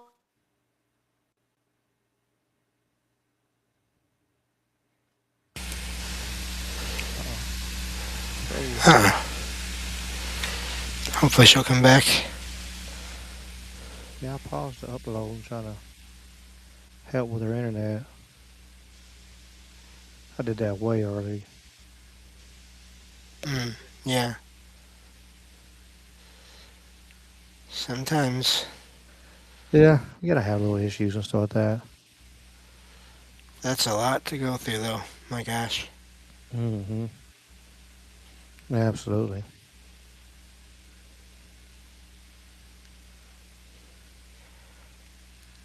Oop, there she goes. Yeah, I figured it was too froze for too long. They should come back in a second. We only got about 20 minutes left though. Uh, we will be we will be teleporting people over there to the Trouble Mines when it's ready. So Yes, I saw the title. I'm looking forward to it. I was about to look up the title. I pulled up Rumble before I can. I sit here and fresh Rumble on the Trouble Minds page until it pops up, so I had the link. I didn't check I the can tell you link. right now if you want. Yeah, let As her I'm rip. looking at it. Yeah, yeah, yeah. Let her rip, Jay. It's, where the map goes quiet. Meeting places for otherworldly beings. Interesting. Yeah, as usual over there. It's gonna be But yeah, fun. Yeah, it's gonna be a fun one for sure. yeah. Yeah, I'm fascinated when people can pick up things from videos or from phone calls like that. You know, even though they're not physically there. Like that to me is just a whole other level of like, are they picking it up through the devices, or are they picking it up somehow from the location? I don't know. It just really just raises all kinds of questions there. Yeah, I mean, as I, and are you that person so in tune? You can actually connect or into with that item that you know this that that intuition inside, like knowing that hey, this is absolutely authentic. Whatever like she's saying, the boots, the Billy. That's authentic. Knowing deep down in that intuition knew hey, this is it. And having her recall former life like she was, that was pretty amazing. Yeah, Most people you only hear like bits and pieces of this and that. Well, you hear some, especially around the moments. I guess if you know the most traumatic moments, right. for sure. Death, like Yeah, when you die. I've heard of that before. They remember when they died. yeah. I know we had that. I watched that documentary with that kid, and he was a World War II pilot, and Yeah, that was pretty amazing. That he went back and actually went back and was able to name people and talk to people for sure that that he knew and tell stories there's no other way he could have told. And then he went out there to the area where the plane crashed, and he threw some flowers out, kind of memory, and he had a moment, and then the memories stopped coming. He said that he stopped getting those memories, and it's kind of that he was able to let go of that past life, and you know some of that stuff just amazes me. I mean, it makes you wonder, like is that there's one a lot of people are on the fence on it. It's like, is this possible? Is watch out, Shadow. Is is it possible? But you hear some of these stories, and like I know read a story on a guy, and I put it on a short a while back, and um, he was able to name who he used to, the guys that killed him, where he used to work, and even when his wife and stuff showed up, that was, was the wife of the person there was, um, he was like, well, where's my Fiat? Where's my car at? And they're like, what? And it was able to name off stuff that there was no possible way he could have ever known without some kind of connection. It's just amazing, amazing stuff there. That yeah. 15 minutes, Shadow. I got you in 15 minutes there. She's just grabbing my arm. They're like, hey, it's my turn now. My And turn. I've heard that another possible explanation for that, for the past lives thing, is maybe a person isn't so much picking up on their previous life. It's they're just picking up on another life, like on the energy. Like maybe another spirit is so close to them physically that they're picking it up and thinking it's themselves. I don't know either way, but I've heard that idea before too. That it's not that it was their life, but it's just the interaction is so strong that they feel like as if it was. So, but Absolutely. then, you know, I imagine as what I was saying, it's probably everything, all the above. There's probably some cases of one or some cases of the other. Yeah. Miss Karen said that it's the ghost inside my child was that series that had the one with that was the one that had the kid with the plane one that Miss Karen and the World War II pilot that went down. Right. I think that was the one. She'll Yeah. she'll reaffirm in just a second. It's got a little delay between rumble and for sure here because we had to do it. Thanks, Right. Shadow. Thanks. Appreciate it. They're an old friend of mine. Yeah. But no, that whole, I couldn't, as soon as Melissa started talking, I was thinking she's talking about past life, and so I Hmm. I just had to double check with that, but yeah, and it's one thing when you like find a post and it's like a detail here or a detail there. Not that I'm doubting it, but she had a ton. She had a lot. Yeah. So that is fascinating to me. It wasn't just one or two little details. Yeah. Yeah. One or two details, like you can pick up on whatever stories or, there's been so many documentaries and books and all this, um, Right. but like, yeah, some more, you know, more little details is the amazing part. This crazy cat.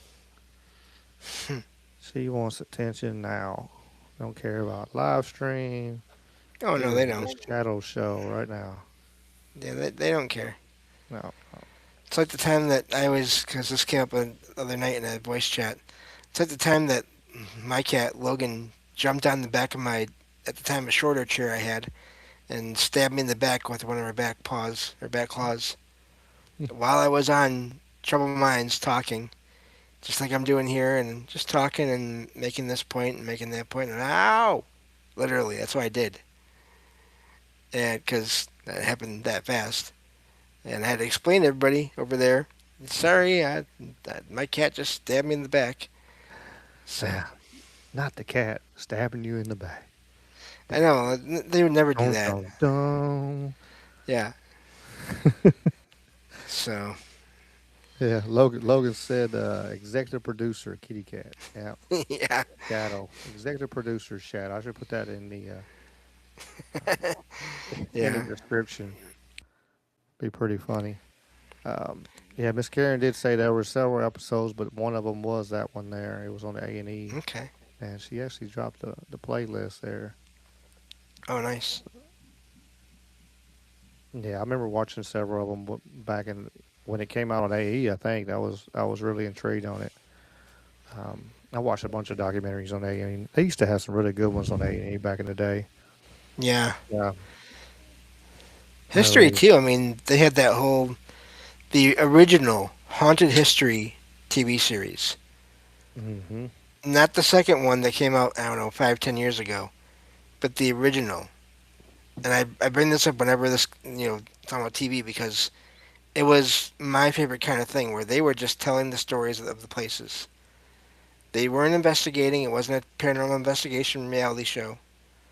You know, it was just them telling the stories and some reenactments here and there, and that was it. And that was perfect to me. And I've tried finding that show, like, and it's the whole thing. Tried finding it to buy it, or nope, cannot find that thing. Hmm. Wow. Yeah, Some of these shows are hard to find. I mean, like a lot of them you got to go. Have you gone to Archive? I have not looked it up there. I'll have to try that. Archive's got a lot of stuff. Um, Yeah.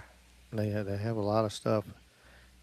They even have they had the other Demolition Man where the European Demolition Man, which confuses people because it has instead of Taco Bell, it's Pizza Hut, Oh, and so there's actually a Mandela effect because people was thinking it changed whatever, but it was actually uh,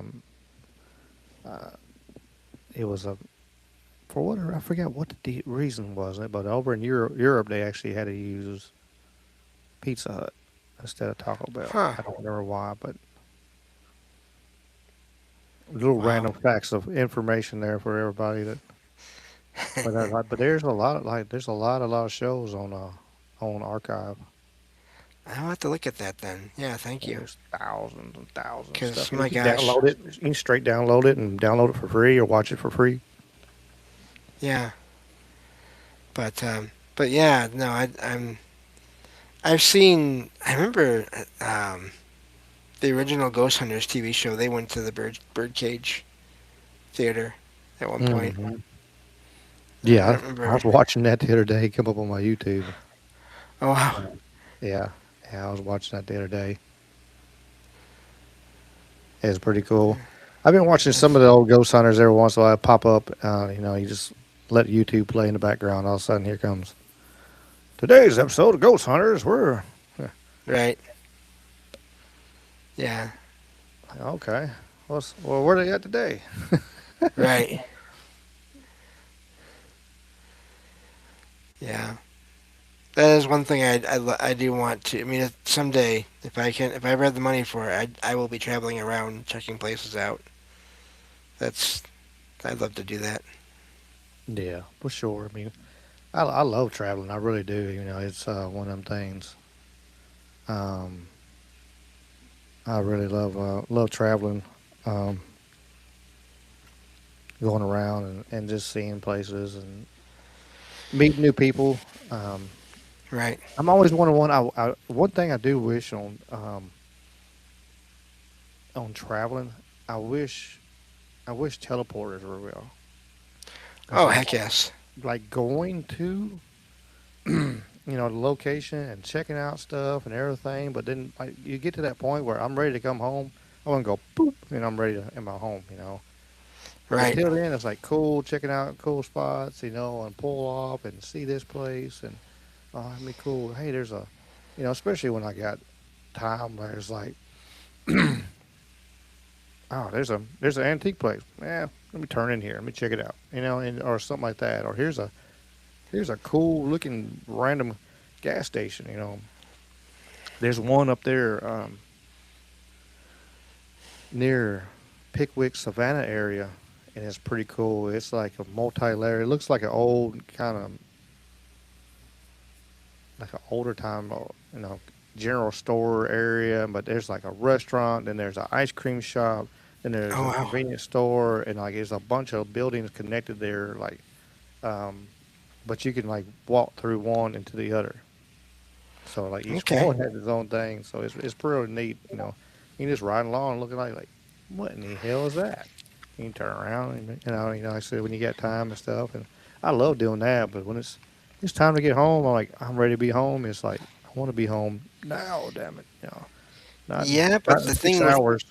yeah, the thing with teleportation though is like from what I've read, like even like in Star Trek, it's not exactly teleportation. It's like you're being disassembled atom by atom and then put back together again, or a copy of you is being put back together again in a different location. So the debate is like, is that still even you? Yeah, And I what wouldn't. happens if things go wrong? Yeah, yeah, that stuff kind of, it could be like Spaceballs, and you can put your ass in the front of you. Oh boy, kind of okay with. I didn't see that one for that. I don't need that. Have you not seen? You've seen Spaceball, haven't you, James? No, I have not actually. Oh my goodness, we're gonna have to do a Discord movie night with Spaceballs, especially with the new one coming out. Um, yeah, there's a one where they spoof. The movie's been out for 40 years, so I guess I'm yeah. Well, James has seen, but there's one spot right here. Only one I'll say here, things that she hadn't seen it. But there is one spot where they did they were doing the Star Trek spoof, and everything. They even had a guy trying to sound like Scotty, Oh, and I'll send you back, Captain. But they turned around and they teleported him and beamed him or whatever. yeah. And the one he was like, he's it's funny because he was like, I don't know about this beaming. Is it safe? And she was like, oh yes, Scotty's beamed me 3 times yesterday. And he's okay. And they beam him over into the room. When he does is he's reversed and his ass is in the front. That would be unfortunate. He was like, A lot of he ways. was, Mel Brooks is like, why didn't anybody ever tell me I have such a big ass? And then he turned around and I'll fix it. And then he turned around and beamed him back over there. And like this is the only part, like I said, and then he's like, all right, we'll try again. He's like, no, I'll just walk. And he walks into the next room. Right. instead of all that damn rigmarole. But it's There was a yeah, Simpsons episode, one of those Halloween ones, where somehow Homer got two teleporter machines. You know, where you step in one and you step out of the other. And Bart went to use it. Random again, random useless knowledge here. And that's how Bart we're went. gonna end the show on it. Random uses. Last segment of every Beyond the Possible. No, but he so he went. Bart went into the machine to go out the other one to try it out. Well, a bug or a fly went in with him, and when they came out, it was the bug's head on Bart's body, and Bart's head on the bug's body, but tiny. Hmm. And you know, it was one of the horror ones. So like, I think I can't remember if they squished the bug or not, but you know, yeah, it's. So anyway, teleportation sounds great, but man, I don't know if I'd ever. Yeah, I don't know if I could. Yeah, Yeah, I don't know if I could deal with that. Yeah, I've heard. I see Jason Barker in the chat here. He said, "Yeah, Savannah is a cool place to visit. Very haunted city. I wouldn't doubt it. It's right there. It's right there on the Tennessee River too. So, um, excuse me. Yeah. I could very see it. Um, it very being. yeah. So many cities. Logan said. Logan said, "I don't want to be beamed anywhere. I can guarantee I'd land on my head." Well, for sure, Yeah, for sure. Um, yeah. There's so many cities that have that reputation. You know, New Orleans and Savannah, and I'm forgetting now what other ones, but like, there's some cities that just have that. They're just known for that. You know, that that reputation. I think even like St. Augustine, Florida, now is pretty well known for being having a lot of activity there. Um, but yeah, but it's funny because those are just the ones that are well known. But I mean, in doing research for one of my series on my show, which is just haunted places across the U.S., I mean, there's just stuff everywhere. Like there's reports of things everywhere, places everywhere that have activity in them, and you know, I only do like a handful of places from each state, and yeah, but to try to get like a comprehensive list of all the places, I don't know if that could be even be done. I mean, I'm sure somebody's put a lot into, but there's so many places, so many things, and then like, um, absolute, it's mind blowing, how many, absolute, people are there and, the possibilities, you know, like especially little places, like little towns you don't never heard of. And, Hmm. um, yeah, it's a lot. It's absolutely a lot. Um, I know of a little town where I used to live that I could tell some stories some other time about it. This one place right in town, right in one of the stores, which has actually now been turned into part of the library. Uh, had some experience there, so have to cover that some other time. But yeah, little towns everywhere, and who knows how many of them have at least something going on somewhere in that one small town. yeah, for sure. I was like Miranda, was showing like that's a lot of the places that she likes to go. She was talking about last Sunday. Going to smaller towns, and then she has owns her own and two locations. Well, she co-owns, I guess you say. But Yeah, and yeah, there's all these little towns like like ones you never heard of. It was a cool little town and down here in Mississippi the other day. I went and I picked up some wheels and tires for my truck, and it was just um, I happened to see it on Facebook, and it was a really really good deal. I couldn't turn down the deal, and then I thought he was at one place because that's what it said on Facebook, and then he gave me that. Then he shot me an address, and I was just seeing the town name. I said, "Well, okay," and I assumed where it was. and my assumption was wrong. But Oh no. yeah, but yeah, it was. I was absolute wrong. Um, but but it was cool. I went through this little town that I've never been through in my life, and it was just like a little old, like they had all the old stores like from back in the day, and it had one little convenience, like maybe like a combo, like a general store and restaurant, and all Hmm. in one. There's a few little towns I've been through that's they got one store and it's everything. They got a restaurant in there, they got a general store in there, and they got everything in there. So it's pretty amazing. So I was like, I'm going to go back through there and check it out when I got actually time. I can stop and everything.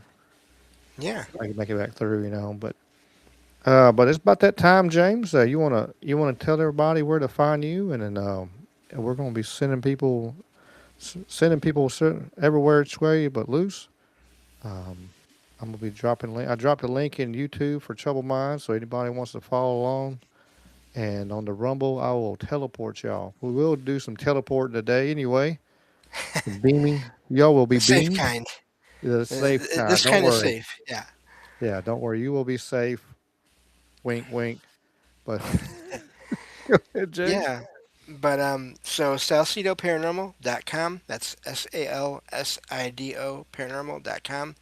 So you can find all the episodes of the podcast by that same name, Salsido Paranormal, and ways to support it, and friends of the show, and all that, and all the episodes there. So thank you for having me on as always, and in case Melissa hears this, it was great to hear from you as well.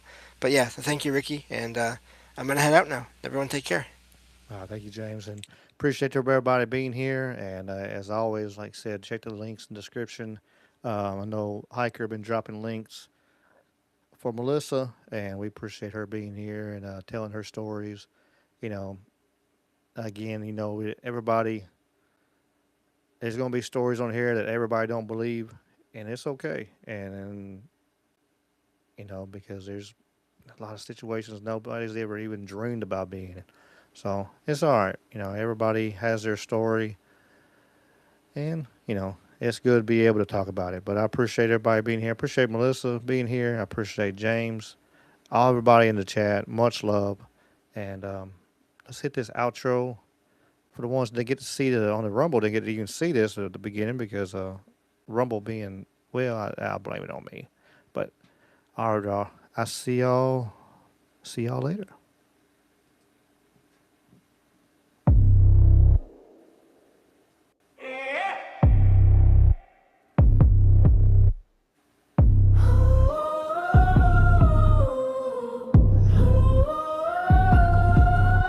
The porch light flickers low, a cold hand on the door. Your name is in the walls, I've heard it there before. Paper signs in the yard, bent sideways in the rain. The mirror keeps my face, but not the same old name. Hear that step, it's near, right behind the veil. Hold your breath, stay close when the floorboards wear. Beyond the possible, come closer, come closer. Beyond the possible, the house knows your shadow. Beyond the possible, say it slow, say it slow. Beyond the possible, and follow where the dark goes.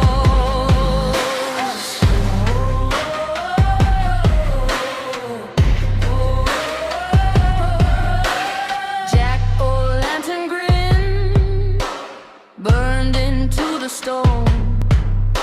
A key under the mat for a room. This country starts early.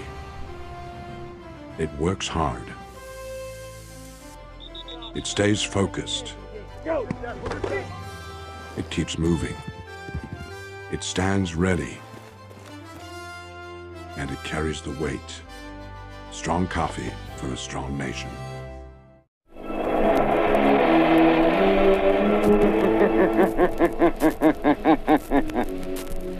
Who knows what evil lurks in the hearts of men?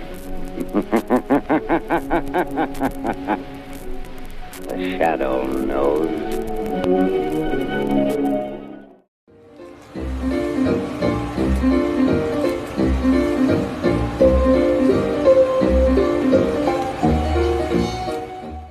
Are you troubled by strange noises in the middle of the night? Do you experience feelings of dread in your basement or attic? Have you or any of your family ever seen a spook, specter, or ghost?